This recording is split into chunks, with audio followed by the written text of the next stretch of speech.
name is Doug Pepe, and I am the proud parent of 4 Randy students who are sitting there in the audience. I'm proud to be here, and I'm grateful to have the opportunity to talk about blockchain with you.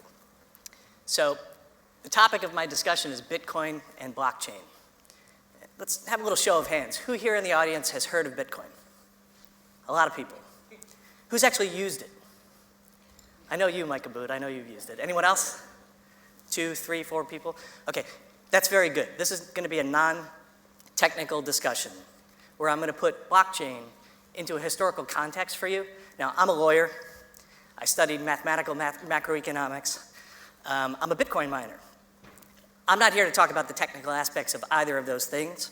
I want to talk about the past, present, and future of Bitcoin. So let's start with a little bit of history. Who's this guy? Anyone know? This is actually one of the most important historical figures in the financial world that nobody has ever heard of.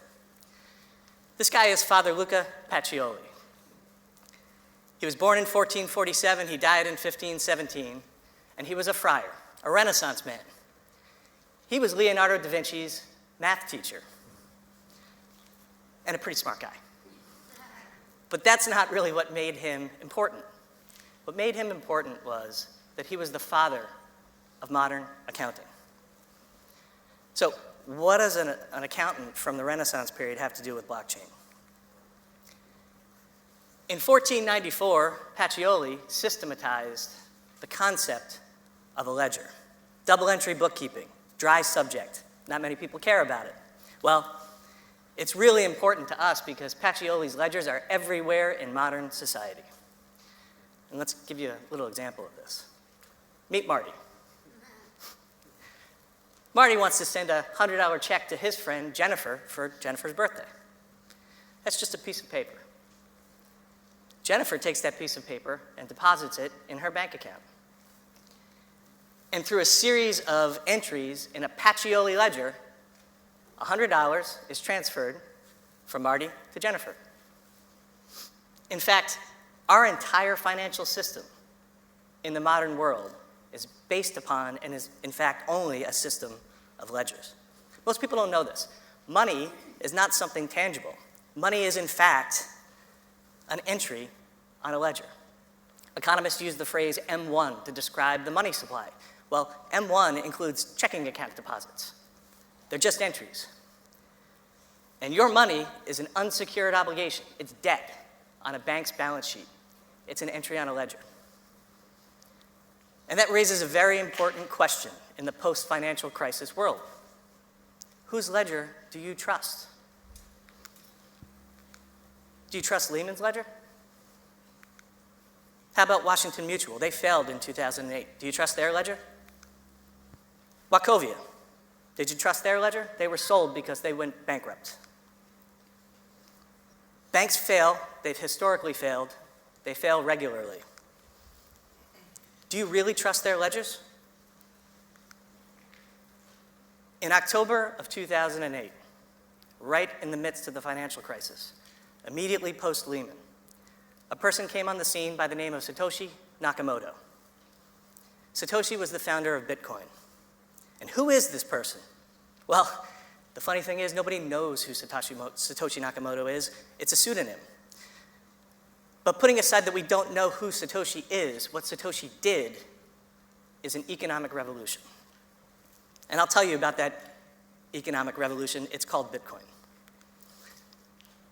Bitcoin is a Pacioli ledger, but it's one that's not based on trust. It is a trustless ledger. Bitcoin, for everything you've heard in the papers, for everything you've read, is just a ledger. But unlike Pacioli's ledgers, it requires no trust of any kind. The ledger is called a blockchain. And a blockchain, what it does is it replaces trust with mathematics. You don't have to trust Lehman. You don't have to trust Wachovia. You don't have to trust the Federal Reserve.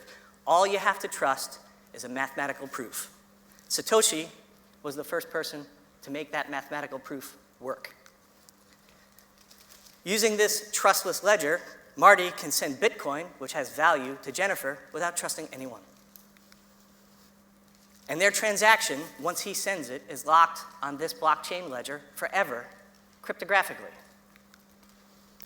it's done by a decentralized network of computers called miners. So what does this decentralized, trustless ledger mean for us? I like to call it the blockchain revolution. Close your eyes for a minute and imagine a world where you control your own money, not banks. Where governments cannot eliminate or erode your wealth by printing money backed by debt. A world with no inflation. A world where tin pot dictators in foreign countries don't control the financial lives of their citizens. A world where you can store all of your wealth, every dollar you own, on a phone, on a thumb drive, on a piece of paper, and send it to anyone in the world at any time for almost no cost and almost instantly. Well, guess what? You live in that world. That's what Bitcoin does. So we've talked a little bit about the past. We've talked a little bit about the present. Let's talk a little bit about the future. Blockchain is not limited to finance. It's not limited to banking. Future use cases of blockchain are about as broad as your imagination. Voting systems, patents, chain of title, wills and trusts, big data, cloud storage. Anything that requires a database or a ledger can be put on the blockchain. But the difference is, on the blockchain, you don't have to trust the Facebooks of the world. You don't have to trust the Amazons of the world.